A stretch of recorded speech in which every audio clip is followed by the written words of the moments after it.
Semoga subscribe, like, comment, and share. Diberikan kemudahan dalam setiap urusannya, amin.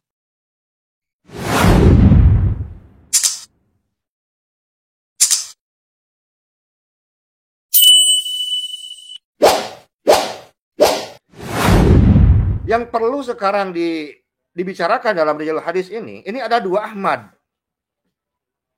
Yang satu adalah Ahmad Al-Muhajir yang dilahirkan sekarang di Baghdad. Yang satu lagi adalah Ahmad Al-Abah atau Ahmad Al-Abah An-Nafat Al-Baghdadi. Umur keduanya hanya berbeda 5 tahun. Yang menarik, baik sekarang Ahmad Al-Muhajir versi Ba'alawi dan Ahmad Al-Abah yang berada di Baghdad ini memiliki silsilah yang sama. Bin Isa Ar-Rumi bin Muhammad An-Naqib. Apakah sekarang Said Isa Ar-Rumi memiliki sekarang 2 istri? Ya, dari hasil kajian ada. Ya, pada abad keempat kan itu kata keluarganya cuma 3 anaknya. Tiba-tiba abad 9 ada satu keluarga baru jadi 4, sekarang tiba-tiba jadi Ubaidillah. Itu dari mana?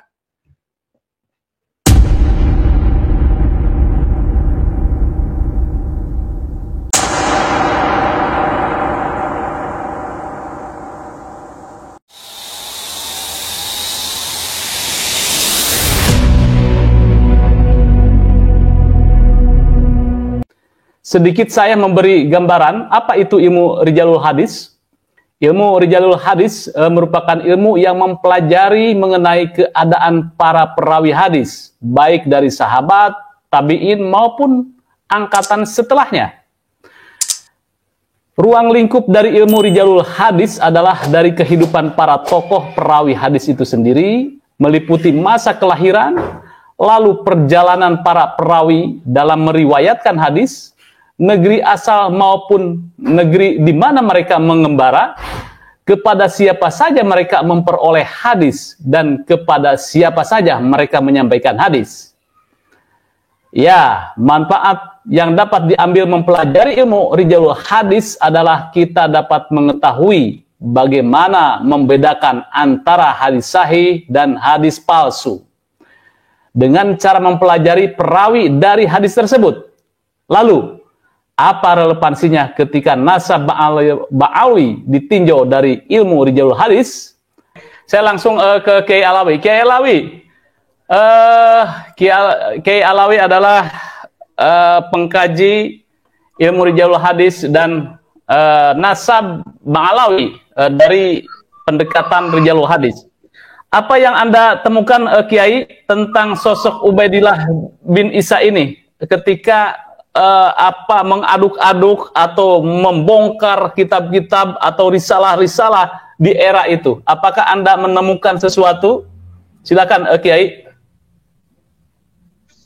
Assalamualaikum. Selamat malam buat Pak Yusuf Mas, founder pada Suka TV. Semoga tetap mengibar, berjaya. Juga kepada Amin. Sahabat saya, Dr. Ribut Nur Huda. Amin. Sehat selalu, panjang umur, Pak Dokter. Alhamdulillah. Sebelum kita membahas Ubaidillah bin Ahmad, saya ingin membahasnya dari bapaknya dulu. Dari Ahmad Al-Muhajir, Iya. atau Ahmad bin Isa Ar-Rumi bin Muhammad An-Naqib.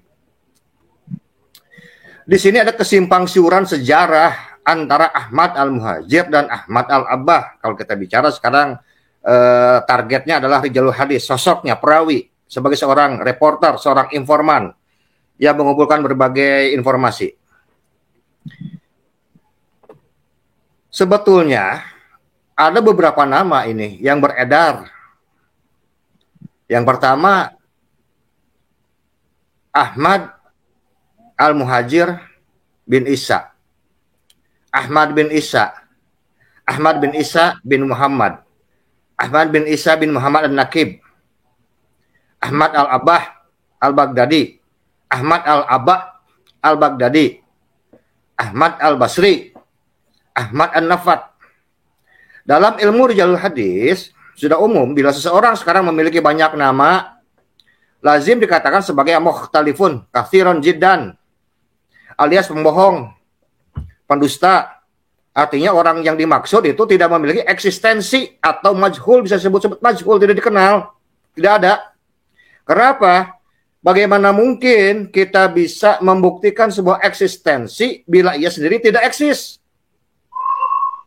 Nah, sebagaimana keyakinan atau klaim yang dipegang kuat dari klan Ba'alwi, bahwa Ahmad Al-Muhajir ini memiliki gelar Imam Mustahid. Wih, luar biasa.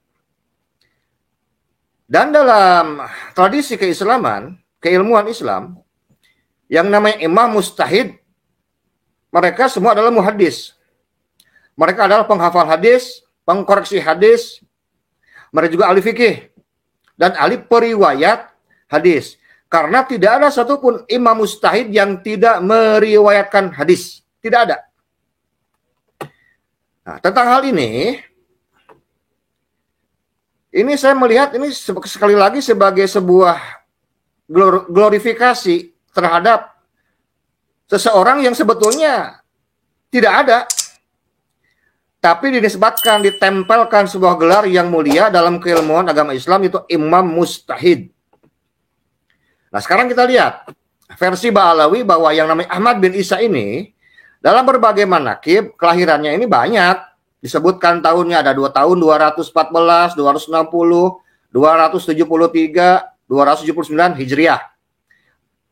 Dan beliau wafat tahun 345 Hijriah di Husaisa, Hadramaut, Yaman.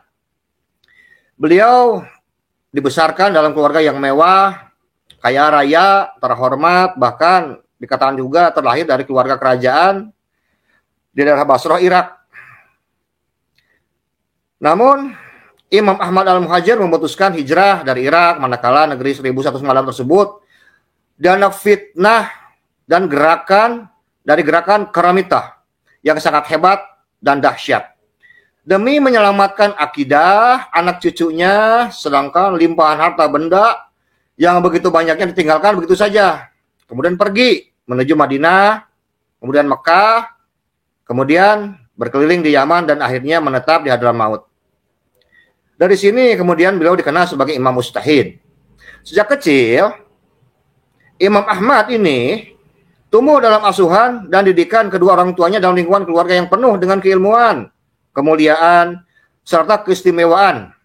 Dan beliau ini mengais berbagai disiplin keilmuan, seperti ilmu hadis, ilmu tafsir, ilmu sastra, sejarah, dan lain sebagainya. Dari pembesar-pembesar ulama yang hidup di zaman itu, tepatnya di kota Basrah, di mana beliau dilahirkan dan dibesarkan. Salah seorang klan Ba'alawi yang bernama Habib Abdurrahman bin Ubaidillah As-Saqaf menegaskan bahwa Imam Ahmad Al-Muhajir bukanlah seorang Sunni Syafi'i dalam bidang fikih. Karena Ahmad bin Isa adalah seorang mustahid, maka dia tidak perlu mengikuti madhab manapun. Nanti akan kita bahas ini. Nah, dalam sisi yang lain, ada Ahmad bin Isa lain yang dimakamkan sekarang di bagian selatan kota Baghdad, di kota Najaf Ashraf, tepatnya di Wadi As-Salam.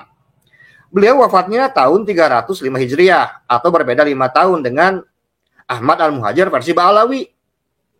Beliau disebut dengan An-Nafat, ahli dalam perminyakan. Ya, baca saja sebagai minyak bumi, bahan bakar, atau beliau ini sebetulnya adalah pengusaha ekspor-impor dalam minyak. Secara keilmuan, beliau memang bukan seorang alim ulama, bukan seorang mustahid, hanya seorang pengusaha yang alim. Yang perlu sekarang dibicarakan dalam Rijalul Hadis ini ada 2 Ahmad. Yang satu adalah Ahmad Al-Muhajir yang dilahirkan sekarang di Baghdad. Yang satu lagi adalah Ahmad Al-Abah atau Ahmad Al-Abah An-Nafat Al-Baghdadi. Umur keduanya hanya berbeda 5 tahun. Yang menarik, baik sekarang Ahmad Al-Muhajir versi Ba'alawi dan Ahmad Al-Abah yang berada di Baghdad ini memiliki silsilah yang sama. Bin Isa Ar-Rumi bin Muhammad An-Naqib. Apakah sekarang Said Isa Ar-Rumi memiliki sekarang 2 istri dengan 2 putra sekarang yang sama-sama namanya Ahmad? Atau bagaimana? Karena setelah ditelusuri ternyata yang betul hanya satu, yaitu Ahmad Al-Abah Al-Baghdadi yang dimakamkan sekarang di Najaf. dan beliau adalah seorang Syiah, Imamiyah. Kita buatkan analisanya sekarang begini. Bila semua kitab dan kesaksian menyebutkan bahwa Syahid Ahmad Al-Abbah dimakamkan sekarang di Najaf, lalu siapakah yang dimakamkan di Hadramaut? Logikanya, tidak mungkin orang yang sama punya kuburan lebih dari satu, kecuali yang satu asli dan yang satu palsu. 2. Syahid Ahmad Al-Abbah An-Najafi adalah pengikut mazhab Syiah yang dimakamkan mendekati makam datuknya Sayyidina Husain di Karbala. Jadi mustahil beliau dimakamkan di Hadramaut. Kemudian, jika Ahmad Al-Muhajir yang sedari kecil dididik dan dibesarkan dalam suasana keagamaan Sunni yang kental, sebagaimana dalam riwayat keluarga kelompok Ba'alawi, banyak mengakui bahwa beliau ini bermadhab Sunni, Syafi'i. Lalu mengapa tidak ada catatan siapa gurunya? Mengingat beliau adalah seorang bangsawan dari keluarga kaya raya di Basrah waktu itu. Yang keempat, lalu mengapa juga tidak ada sejarawan di zamannya yang menuliskan bahwa Ahmad Al-Muhajir berguru kepada Syekh Anu dan Syekh Anu? Padahal katanya Imam Ahmad Al-Muhajir kecil ini mengais berbagai disiplin ilmu. Seperti tadi, ilmu hadis, ilmu tafsir, ilmu fikih, sastra, sejarah, dan lain sebagainya. Dari pembesar-pembesar ulama di zaman itu. Kelima, dengan berbagai ilmu yang diterima oleh Ahmad Al-Muhajir yang dilahirkan dan dibesarkan dari keluarga bangsawan dan kaya raya di Basra waktu itu, ini sangat mungkin bahwa beliau ini dilahirkan antara tahun 274 sampai dengan 279 Hijriah. Dan beliau hijrah tahun 317 Hijriah. Sebagaimana masyhur diriwayatkan dalam beberapa riwayat. Artinya, sebelum hijrah, beliau ini berusia antara 43 sampai 48 tahun.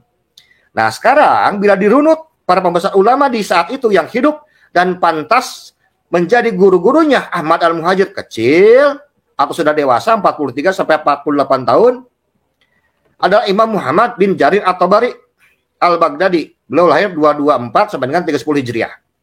Diperkirakan ketika beliau wafat, Imam Ahmad Al-Muhajir berusia 33 sampai dengan 38 tahunan. Dan murid-murid Imam Muhammad bin Jarir At-Tabari antara lain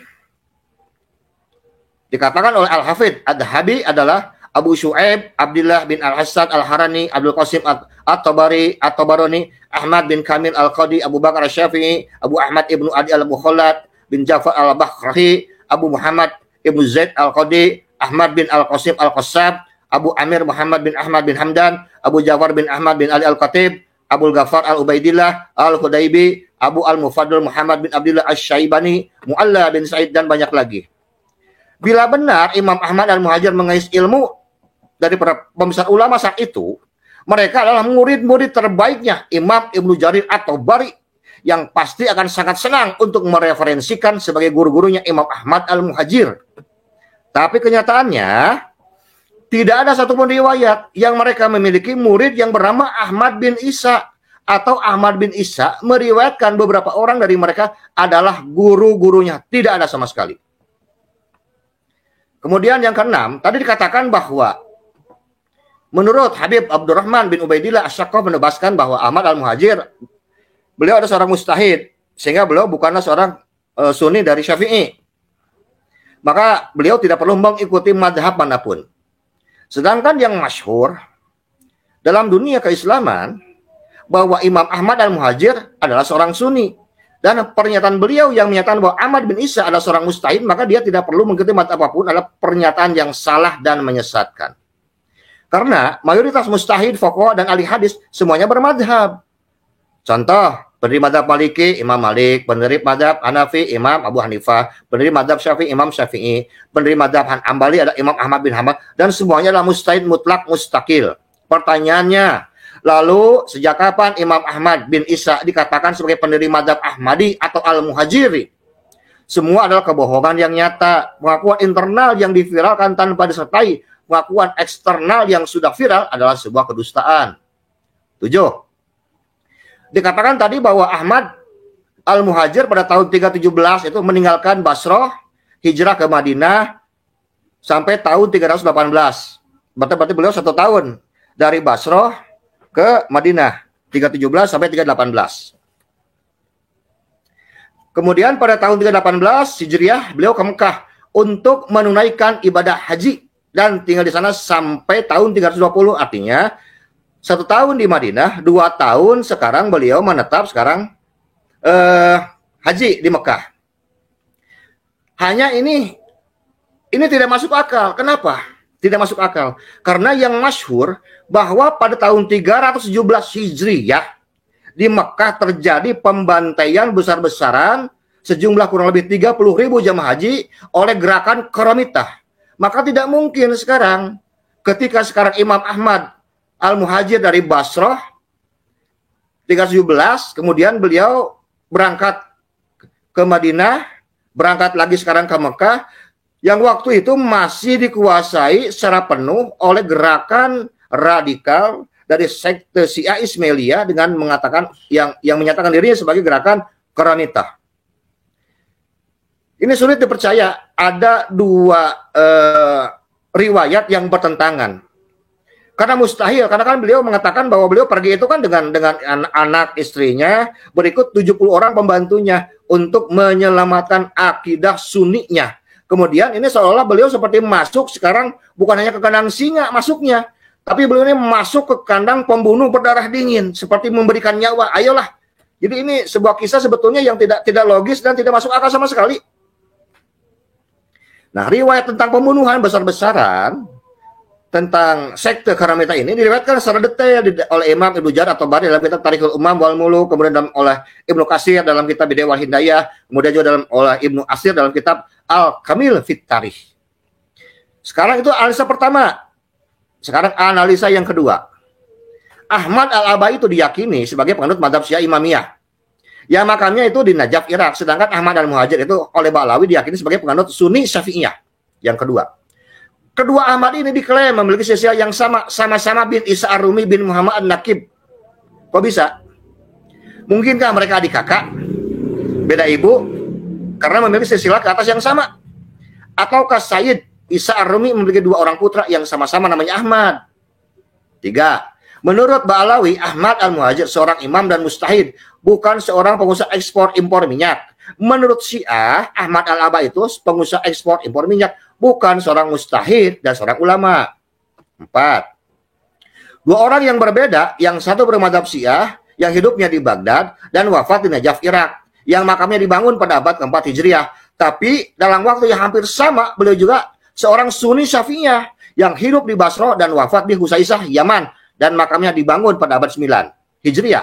Bagaimana penjelasan logisnya bahwa Ahmad Al-Muhajir yang wafat pada abad ke-4 Hijriah, tapi makamnya baru dibangun abad ke-9 Hijriah? Lalu disimpan di manakah mayatnya selama 500 tahun tersebut?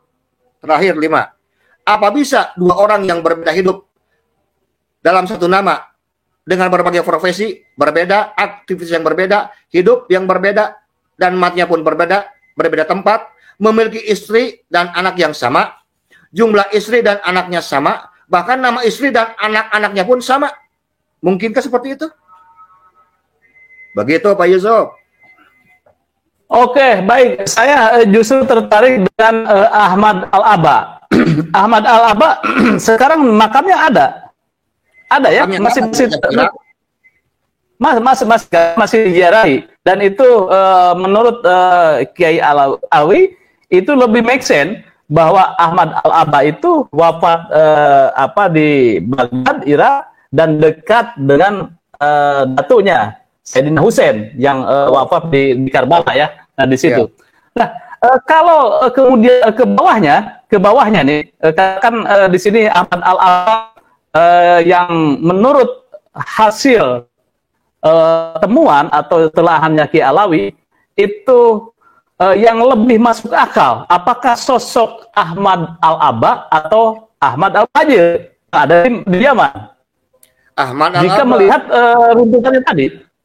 Karena beliau sama memiliki 3 putra, Muhammad, Ali, Husain. Persis dengan risetnya Ki Imad. Bahwa sekarang Ahmad Al-Aba memiliki 3 putra, Muhammad, Ali, Husain. Begitu pula dalam ilmu Rijalul Hadis.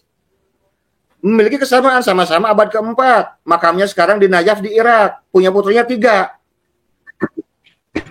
Tuh Pak Yusuf. Oke. Iya benar, betul ya. Dalam catatan yang ditemukan oleh Kiai bahwa Ahmad Al-Abah itu punya anak 3. Kemudian di catatan yang lain bahwa Ahmad Al-Muhajir atau Ahmad bin Isa itu memiliki anak 4 termasuk Ubaidillah. Itu kartu kakak baru. Ya. Itu. Oke. Ya. Apa lagi yang ditemukan oleh Kiai Alawi tentang sosok tadi katakan melihat sosok Ahmad dulu. Ada sosok Ahmad Al-Abah yang jelas makamnya ada di Irak atau Najaf. Kemudian sosok Ahmad Al-Muhajir yang makamnya ketika dibangun abad 9 di Yaman.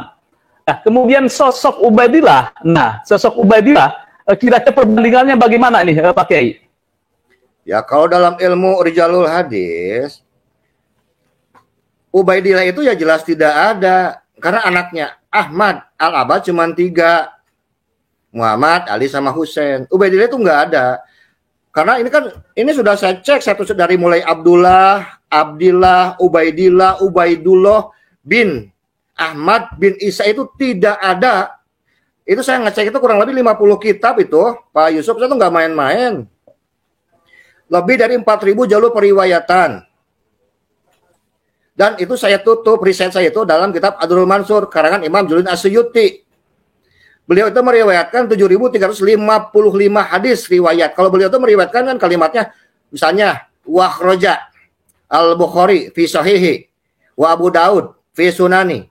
Terus, jadi nama imam dan nama sekarang kita ini disebut. Dan itu dari abad-abad pertama itu disebut. Kalau beliau sekarang Qala Imam Malik, Qala Syafi'i, Qala Ahmad itu disebut satu-satu. Andaikan sekarang betul bahwa Ahmad bin Isa atau sebut dengan Ahmad Al-Muhajir adalah seorang imam mustahid, lalu kenapa dalam kitab Durrul Mansur karang Imam Jalaluddin As-Suyuti tidak teriwayatkan satu pun? Sedangkan ratusan ulama di sana disebutkan, termasuk al-muhaddis, al-faqih, mustahid, baik dari mustahid mutlak mustakil, mustahid mutlak ghair mustakil, mustahid madzhab, mustahid murajih, semua disebutkan. Karena yang kita tahu dalam madzhab Syafi'i bahwa Imam Jalaluddin As-Suyuti adalah di mana berakhirnya semua sanad keilmuan dalam ilmu hadis. Mungkin nanti bisa dilengkapi oleh Dr. Ribut. Jadi betul-betul sangat tidak masuk akal dari awal pencarian sampai akhir itu memang tidak ada namanya. Apalagi kalau kita sekarang bicara masuk dalam kajian suhroh wal istifadoh. Wah, betul-betul tidak masuk sama sekali. Karena kalau kita bicara sekarang suhroh wal istifadoh, kita harus bicara fakta logis. Di sana ada 6 yang harus dibahas. Dan yang harus dipahami bahwa surah istifadoh itu ada 2. Ada surah istifadoh itu kan kisah laisa bil kalam, dan ada juga kisah bil kalam. Dan yang terakhir itu ada sukhroh laisa istifadoh. Dia sukhroh tapi tidak istifadoh, dan ini jarang dibahas. Contoh dalam ilmu nasab. Ilmu nasab yang bersambung kepada leluhurnya Nabi Muhammad SAW atau bersambung kepada sekarang Bani Adnan atau Bani Hashim. Waktu zaman dulu itu, zaman ulama salaf, hanya diketahui oleh orang-orang yang berilmu, tapi dia tidak viral di masyarakat. Jadi ulama saja yang tahu. Contoh misalnya, Umar bin Abdul Aziz bin Marwan bin Al-Hakam bin Al-Abi'as bin Umayyah bin Abi Syam bin Abi Manaf bin Qusay bin Kilab. Itu leluhurnya sama dengan Nabi Muhammad. Yang tahu hanya orang-orang ahli ilmu saja. Masyarakat tidak tahu, oh ternyata Khalifah Umar bin Abdul Aziz ini punya nasab yang sama leluhurnya misalnya dengan Nabi Muhammad, atau misalnya sekarang nasab yang lain, misalnya kita sebut Muhammad bin Muslim bin Abdullah bin Syihab bin Abdullah bin Al-Haris bin Zuhra bin Kilab bin Murrah bin Ka'ab bin Lu'ay bin Ghalib. Itu namanya Imam Az-Zuhri. Imam Az-Zuhri adalah gurunya Imam Malik. Ternyata beliau juga punya nasab. Nasabnya sampai kepada leluhurnya Nabi Muhammad SAW. Atau misalnya Imam Mustahid seperti yang kita kenal dengan Imam Syafi'i, namanya kan Muhammad bin Idris bin Al-Abbas bin Utsman bin Syafi'i bin Ashab bin Ubaid bin Abil Yazid bin Hashim bin Al-Muttalib bin Abi Manaf bin Qusay bin Kilab bin Murrah bin Ka'ab bin Lu'ay bin Ghalib. Nah, Imam Syafi'i itu nyambung namanya. leluhurnya nyambung dengan leluhurnya Kanjeng Nabi Muhammad SAW. Jadi beliau ini bersambung dengan keluarganya, baik sekarang Hashim atau Abdi Manaf. Karena dalam salah satu hadis dalam Bukhari, Nabi Muhammad SAW mengatakan, Innama Banu Muttalib wa Banu Hashimin syai'un wahid. Sesungguhnya keturunan Al-Muttalib dan keturunan Al-Hashim itu satu, maksudnya satu kakek. Nah, ini kan sukhroh di kalangan ulama, tapi tidak istifadah di kalangan masyarakat. Begitu pula sekarang kalau kita bicara tentang sukhroh istifadah, kalau tentang Ahmad bin Isa ini dari abad 3 sampai 9, ya dia mah tidak sukhroh, ya tidak istifadah. Tiba-tiba abad 10 jadi sukhroh istifadah. Gimana ceritanya ini? Ini kan tidak logis semua dalam ilmu dalam ilmu periwayatan, dalam ilmu rijal hadis itu tidak bisa diterima itu. Iya. Baik, Kiai, Ahmad Al-Aba punya anak 3. Itu ada di situ pembukuannya di kitab-kitab apa saja yang ditemukan dan sampai keturunan-keturunan ke bawahnya. Oh, kita sama cuma ngecek sampai 3 aja karena untuk kitab untuk pencarian sekarang Muhammad Ali Husain itu tidak termasuk perawi hadis. Bahkan Ahmad Al-Abah pun tidak termasuk seorang perawi hadis. Karena kan katakan sama Dr. Ibu tadi bahwa perawi itu kan tidak harus sekarang seorang mustahid, tidak seorang harus ulama, tidak seorang sekarang harus yang ahli hadis. Selama dia memenuhi syarat-syarat untuk menjadi seorang perawi, ada sikoh, dobit adalah ya dia masuk. Nah, urusan sekarang pendataan tentang nama Muhammad Ali Husain itu lebih lengkap ada dalam catatan kitab-kitab nasab. Kita hanya menyamakan frekuensi saja dengan risetnya Kiai Imad, begitu Pak Yusuf. Oke, iya. Jadi kalau relevansinya dengan riset Kiai Imad, kemudian dengan yang ditemukan oleh Kiai Alawi, itu ada match, berarti ada ketidaktersambungan begitu. Sosok iya, Ubaidillah itu. Ya bagaimana bisa nyambung, orangnya juga nggak ada. Oke, ya menarik. Jadi pada dasarnya bahwa semua riwayat, baik itu mulai Al-Quran, hadis, fatwa ulama, dan sebagainya, itu masuk dalam sebuah nas. Atau sekarang bentuknya khobar, berita. Nas atau khobar itu ada yang bentuknya mutawatir, masyhur, dan ada yang ahad. Mutawatir secara umum itu artinya riwayat tersebut atau nas tersebut diriwayatkan minimal itu oleh 10 orang yang hidup dalam satu tobako. Tobako itu satu zaman. Kalau dengan bahasa yang gampang beginilah. Sekarang sahabat tobako pertama, tobako kedua adalah sekarang tabiin. Sekarang di bawahnya adalah tabiin. Gitu. Jadi sahabat meriwayatkan ini 10 orang, tabiin 10 orang, tabiin 10. Terus tiap tobako itu kurang lebih ada 13 atau 16 tobako itu Pak Yusuf. Jadi tiap tobako, tiap tingkatan mereka meriwayatkan hadis yang sama dengan redaksi atau matan yang sama, tapi yang meriwayatkan itu orangnya banyak banget. Ini sudah masuk dalam kategori mutawatir. Contoh tadi hadis yang dibacakan oleh Dr. Ribut, man kataba alayya fatabahu maq'adu minan nar. Barang siapa yang berdusta atas namaku, maka persiapannya tempat tunjuknya di dalam neraka. Ini diriwayatkan oleh 70 sahabat. Hadis ini. Sekarang kalau yang nasnya atau bentuknya masyhur atau khobar yang masyhur, ini minimal diriwayatkan oleh 3 orang. Dalam setiap tobako, setiap tingkatan. Kemudian hadis ahad oleh 1 orang tiap tobako. Pertanyaannya,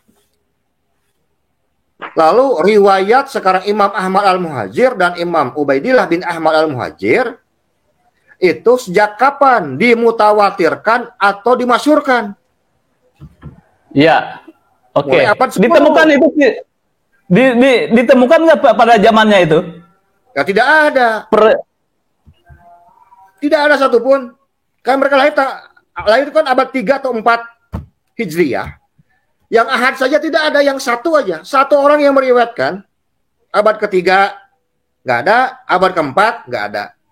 Kalau 1 orang sekarang sudah tidak ada, ini kan sangat besar kemungkinan orang ini tidak terkenal sebetulnya. Ternyata dalam derajat masyhur tambah tidak ada, apalagi dalam derajat mutawatir. Dan ternyata memang betul-betul tidak ada. Karena apa? Untuk meriwayatkan sebuah eksistensi, ya orangnya harus eksis. Kalau orangnya nggak eksis, apa yang mau direwayatkan sebetulnya? Nggak ada kok. Dari abad 3 sampai abad 9 tidak ada riwayat. qala Imam Ahmad Al-Muhajir, qala Imam Ahmad bin Isa Ar-Rumi, qala Imam Ubaidillah bin Ahmad. Itu nggak ada satupun. Nama gurunya nggak ada, nama muridnya nggak ada, ngajarnya di mana, masjid apa, madrasah apa, pernah bertemu dengan ulama di mana, itu nggak ada sama sekali. Jadi memang para ulama itu sangat berhati-hati ya untuk menyampaikan semua berita, semua khobar. Mereka ingin menyampaikan dalam bentuk yang seorisinil mungkin, agar umat ini memang tidak tertipu, agar berita-berita informasi yang banyak beredar di masyarakat ini apabila menggunakan saringan yang ketat, insya Allah ini tidak akan merusak kepada akidah, tidak akan merusak kepada pemahaman. Oleh karena itu memang semua harus kembalikan kepada standar periwayatan hadis. Jadi siapapun harus masuk ke sana, mau berita seperti apapun, untuk menjaga keamanan lah, intinya keamanan. Kemudian dalam sebuah kaidah dikatakan begini Pak Yusuf. Asajilul farigu lisasiyatin azimatin aw sasiyatin muhimmatin fit tarikh, yakni hadas sahso lam yakun mawjudan ala itlaqi. Ketiadaan pencatatan seorang tokoh besar atau tokoh penting dalam sejarah menandakan orang tersebut tidak pernah ada. Oke. Itu sebagai sekaligus closing statement ini. Closing statement? Oh, belum. Atau kalau closing statement mah. Oh, lanjut silakan. Ada berapa menit lagi ini? Boleh silakan. Lanjut. Ya, Bapak lagi semangat, Bapak ada saudara kita dokter ini Ribut Nurhuda. Ya, saya juga ingin menambahkan satu kaidah lagi. Al-kitabu jadi la yukhaliful kitaba al-asliya illa bida fatin nawakisi wa marji'i al-ahta'i as-sabiqah. Kitab yang baru atau catatan yang baru itu tidak boleh menyalahi kitab yang lama kecuali untuk menambahi kekurangan dan merevisi kesalahan sebelumnya. Jadi rujukan kitab-kitab yang sebelumnya ya harus ada. Apalagi kalau bicara, karena kalau ilmu nasab itu kan ilmu silsilah, bukan kayak ilmu hadis. Selesai, nggak bisa ditambah ilmu hadis. Atau ilmu sejarah, orang sudah meninggal, nggak bisa ditambah, orangnya sudah meninggal dunia.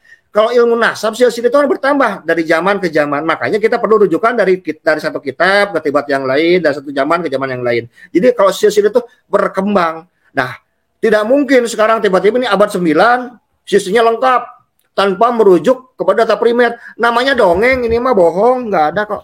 Dan kita bahas secara fakta, ilmu rijalul hadis, dalam ilmu dirayahnya, sejarahnya, manakib, biografi orangnya, ternyata di dalamnya saja sudah banyak hal-hal yang memang tidak bisa dipahami secara logika dalam ilmu rijalul hadis tersebut, Pak Yusuf. Kalau saya mau ini mengutip salah satu hadis Nabi tentang tradisi pencatatan.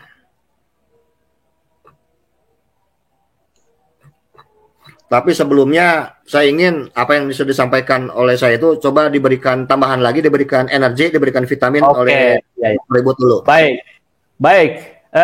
Bagaimana tanggapannya Dr. Ribut? Ini hasil analisa atau compare dari temuan yang dilakukan oleh Kiai Alawi. Iya, jadi kembali lagi ini memperkuat tesisnya Kiai Imad itu, beliau Kiai Alawi itu. Jadi saya mencoba untuk menegaskan dari perkataannya Imam Abu Hamid Al-Ghazali, ya, dalam kitabnya Al-Mustasfa, itu kan beliau mengatakan wal jarhu yuqaddam ala ta'dil.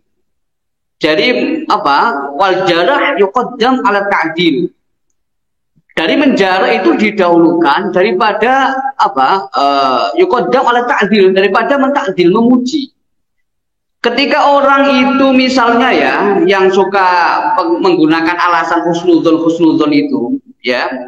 Ini begini, misalnya kenapa hadis yang mazhabnya Humariyin misalnya, Said Maliki, Siddiq Al-Humari, Said Mamdu dan lain-lain, itu kok berbeda dengan mazhabnya Albaniyin dalam masalah hadis itu.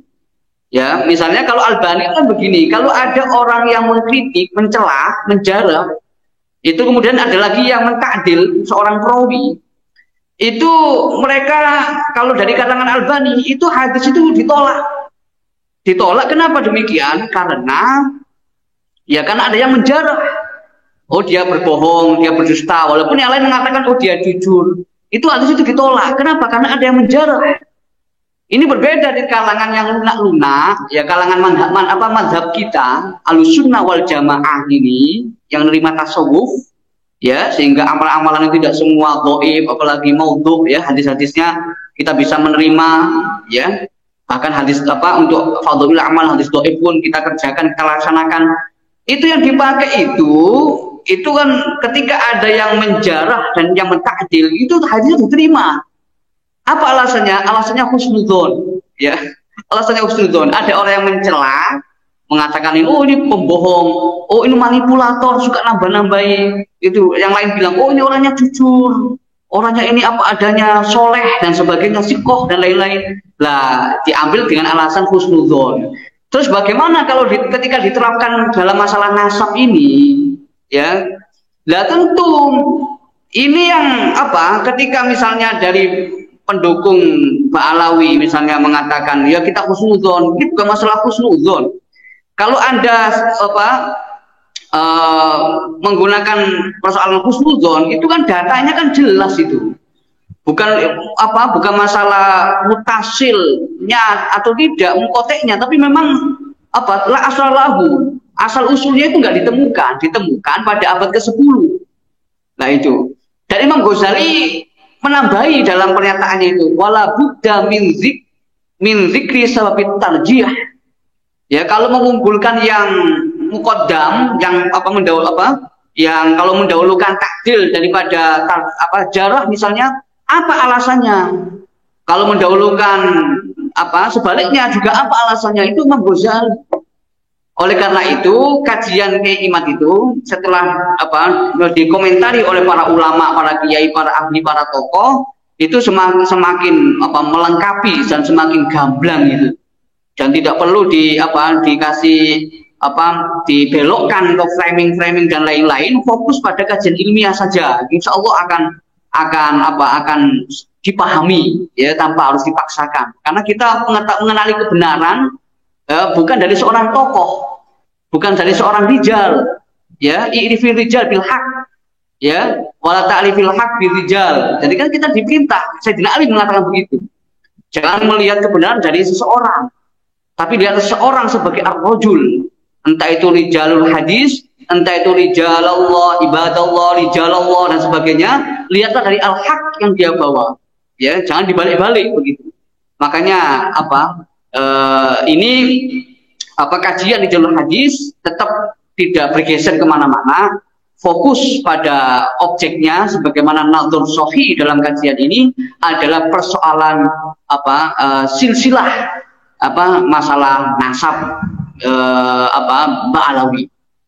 Itu Pak Yusuf. Jadi tidak perlu dibelokkan kemana-mana. Ini aja sudah cukup. Kalau mau ditambah dengan pendekatan sejarah, pendekatan arkeologi, masalah makam dan sebagainya, silahkan. Ya, kita fokus pada kajian silsilah. Maksudnya dengan sudah cukup bagaimana? Sudah cukup tampak terputusnya atau bagaimana, Dr. Ribut? Ya sudah cukup tampak terputusnya. Ya sudah cukup tampak terputusnya. DNA itu kan hanya pelengkap aja itu. Ya. Bagi saya begitu. Baik. Ya. Ada tambahan Kiai Alawi tadi? Ya. Sekaligus closing statement, silakan. Saya ingin membacakan sebuah riwayat hadis bahwa ada seorang sahabat yang diperintahkan oleh Rasulullah untuk menulis dalam redaksi, "Uktubu li ya Rasulullah." Perintahkanlah menulis padaku ya Rasulullah. Faqala Rasulullah sallallahu alaihi wasallam, maka telah bersabda Rasulullah SAW, "Uktubu li Abi Syahin." Menulislah kamu sekalian kepada Abu Syah. Satu. Yang kedua, riwayat yang lainnya memberikan perintah menulis secara umum ilmu segala macam. Uktubu falladzi binafsi biyadihi la yakhruju minhu illa al-haqq. Tulislah, catatlah demi zat yang menguasai jiwaku. Tidak ada yang keluar dariku kecuali kebenaran. Kemudian riwayat yang lainnya dari Abdullah bin Amir, ya Rasulullah, uqayyidul ilma. Ya Rasulullah, apakah ilmu harus diikat? Qala Rasulullah kemudian menjawab, Naam, betul. Qultu, maka beliau bertanya kembali, wa ma taqyiduh.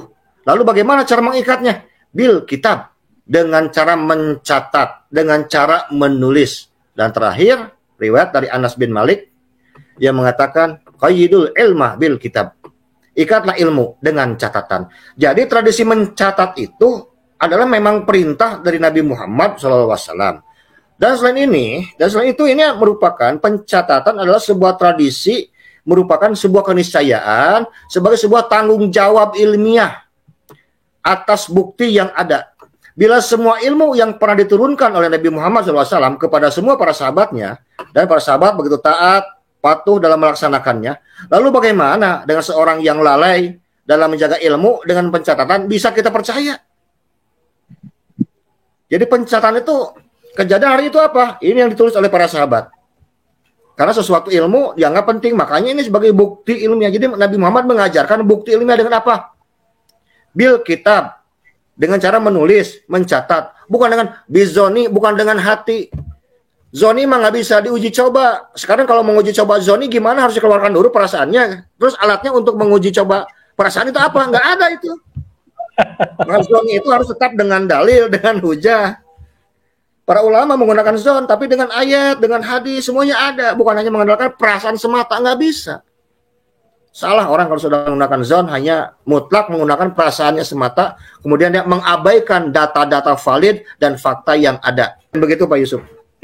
Oke, sebagai closing statement bahwa relevansi kajian nasab yang dilakukan oleh Kiai Imad, kemudian kajian nasab dengan pendekatan ilmu rijalul hadis, Kiai Alawi menemukan ada keterputusan di situ nasab Alawi, atau bagaimana Kiai? Jelas terputus, tidak bisa disambungkan karena apa? Baik sekarang Imam Ahmad Al-Muhajir dan Imam Ubaid bin Ahmad, dua-duanya dalam ilmu rijalah ini orang yang tidak pernah terkonfirmasi dari mulai kitab abad ke-3 sampai abad ke-10, 700 tahun tidak ada sama sekali. Bukan baik, terima kasih. Ya. Terima kasih, luar biasa ini panjang lebar Kiai Alawi Nurul Alam Al-Bantani yang sudah menyusun buku 9 bab katanya Dr. Ibut tentang nasabah Alawi. Pendekatan dari ilmu rijalul hadis. Tadi sebagian sudah dipaparkan kepada netizen. Dan terima kasih kepada netizen. Lain kesempatan kita membahas kembali